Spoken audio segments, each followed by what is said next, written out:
بسم اللہ الرحمن الرحیم۔ شروع اللہ کے نام سے جو بڑا مہربان نہایت رحم کرنے والا ہے۔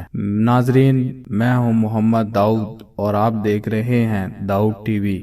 درخت کا چلنا۔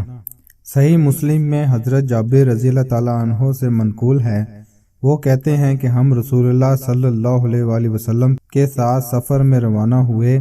چلتے چلتے ہم ایک بالکل کھلی ہوئی وادی میں پہنچے تو رسول اللہ صلی اللہ علیہ وسلم قضائے حاجت کے لیے نکلے۔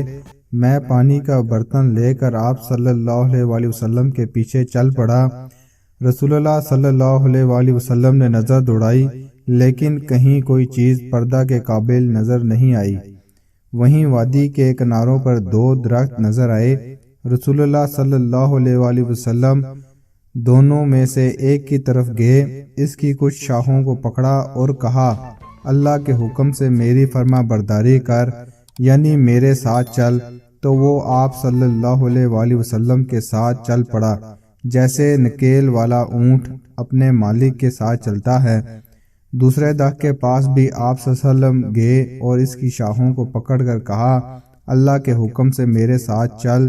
تو وہ بھی اسی طرح چل پڑا، اور جب دونوں درختوں کے درمیان ہونے والے فاصلے کو بالکل بیچو بیچ پہنچے تو دونوں کو ملا کر ایک کر دیا اور کہا، دونوں اللہ کے حکم سے مل کر مجھے اپنی آڑ میں لے لو۔